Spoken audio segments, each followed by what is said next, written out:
ஒரு கிராமம். அங்கே ஒரு குழந்தை பிறந்தால் வீடு முழுக்க சந்தோஷமாக இருக்க வேண்டும். ஆனால் அந்த குழந்தை பெண் என்று தெரிந்தவுடன் அந்த வீட்டில் அமைதி நிலவியது. ஏன் தெரியுமா? அந்த குழந்தை உயிருடன் இருக்கக்கூடாது என்று சிலர் நம்பிய காலம் அது. வணக்கம் நண்பர்களே. இன்று நாம் பார்க்க போகும் கதை ஒரு திரைப்படத்தின் கதை மட்டுமல்ல.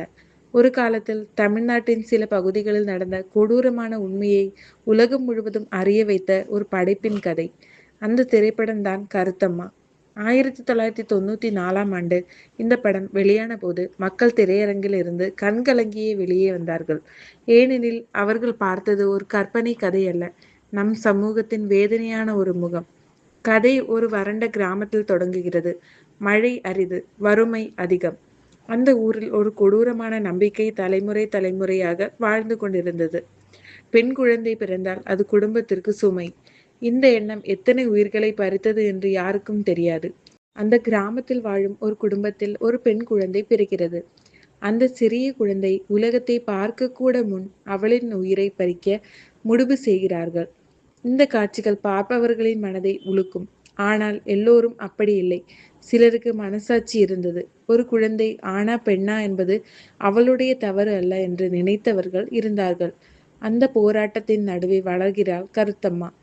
அவளுடைய வாழ்க்கை சாதாரணமாக இருக்கவில்லை. குடும்பத்தின் கட்டுப்பாடுகள், சமூகத்தின் பழக்க வழக்கங்கள், பெண்களுக்கு கிடைக்காத சுதந்திரம், இவை அனைத்தையும் எதிர்கொண்டு அவள் வாழ்கிறாள். அவளுடைய வாழ்க்கையில் காதலும் வருகிறது. எதிர்காலம் பற்றிய கனவுகளும் உருவாகின்றன. ஆனால் கடந்த காலத்தின் கொடூரமான பழக்கங்கள் அவளை விடவில்லை. ஒரு பக்கம் குடும்ப மரியாதை, மற்றொரு பக்கம் மனிதநேயம். இந்த இரண்டிற்கும் நடுவே சிக்கிக் கொள்கிறாள் கருத்தம்மா. படம் நகர நகர பார்வையாளர்களின் மனதில் ஒரே ஒரு கேள்வி எழுகிறது. ஒரு பெண் குழந்தை பிறந்தது மட்டும் ஏன் குற்றமாக மாறியது?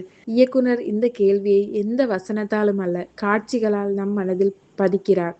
அந்த காலத்தில் பலர் இந்த படத்தை பார்த்த பிறகுதான் பெண் சிசுக்கொலை என்ற பிரச்சனையை தீவிரமாக சிந்திக்க தொடங்கினார். இந்த படத்தின் பாடல்களும் உணர்ச்சியை மேலும் ஆழமாக்கின்றன. குறிப்பாக ஒவ்வொரு பாடலும் கதையின் வழியை பார்வையாளர்களிடம் கொண்டு சென்றது. கருத்தம்மா ஒரு திரைப்படம் என்பதை கடந்து அது ஒரு சமூக விழிப்புணர்வு இயக்கமாக மாறியது. இன்று பல ஆண்டுகள் கடந்தாலும் இந்த படம் இன்னும் பேசப்படுகிறது.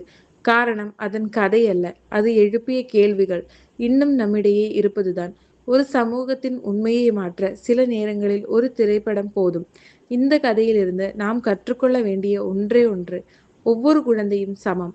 ஆண் பெண் என்ற வேறுபாடு இல்லாமல் ஒவ்வொரு உயிரும் மதிப்பு மிக்கது. இந்த வீடியோ உங்களுக்கு பிடித்திருந்தால் லைக் செய்யுங்கள். உங்கள் கருத்தை கமெண்டில் பகிருங்கள்.